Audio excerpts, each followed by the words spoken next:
Hello, this is Willie with the Basement Kings. We are at Possum Kingdom Lake in Texas, and this is a learning lesson 101, waterproofing.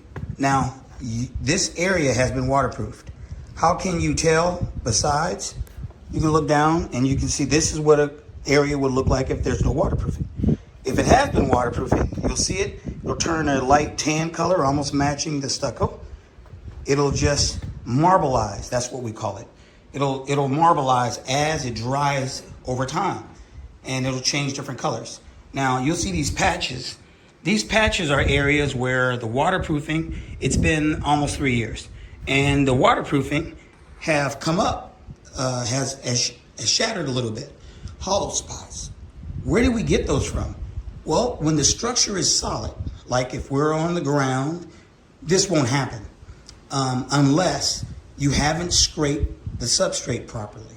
Now, if the area is moving, like you're on a platform and the ceiling is not solid, then you're going to use a rubberized product. But they were under the belief that this was solid, there is no movement. Well, there is movement. And what happened is certain areas became hollow. So all we have to do is hit it, scrape it off, and you'll see where the spots are. And then we got a grinder and we grinded it off, all the spots. We made sure that we got down to the concrete. We want to make sure there's nothing on there. No sealers, coatings, waterproofing of any kind, maybe even paint. Because if it does, then all it is a coating. The waterproofing will not be able to penetrate the concrete. And a crystalline product will. Now, how is it that you will know if the structure is moving? We weren't able to know before because the house was brand new.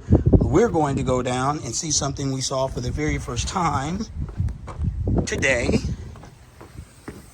And you can see over here where we've already did our patches. And all we had to do was do the same thing we just showed you a second ago. After we apply the first coat, this is what it looks like. It'll lighten up in the gray, taking about an hour and a half maximum for it to dry out. This area was done last, so in another 20 minutes, 30 minutes maximum. And after we do that, we scrape off any bobbles. See these little lumps?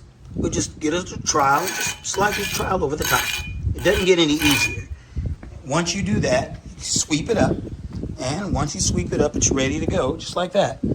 Now, what else is I'm going to show you is how do we know that this structure is moving, which is what caused it. See? Down here, you can see that the structure is moving. So that means it's almost floating. So as it's shifting because of the wind, it's 3 stories high. That means you can expect that you will, within 2-3 years, have to scrape off certain areas and then reapply. Look, this is the area. See, this is over 3 years old. This is the bottom. And why there's no cracks? Because it's at the bottom and it's not shifting. So when it does, all you have to do is do what we're doing here.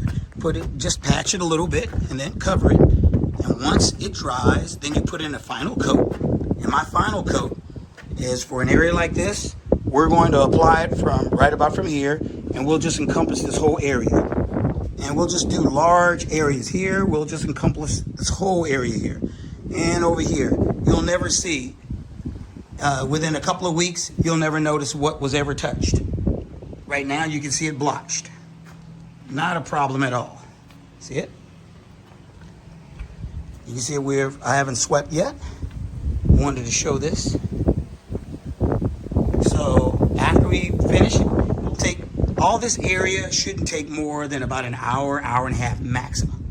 It goes on very, very quick. Your second coat will take half the time to apply as the first coat. So let's get busy.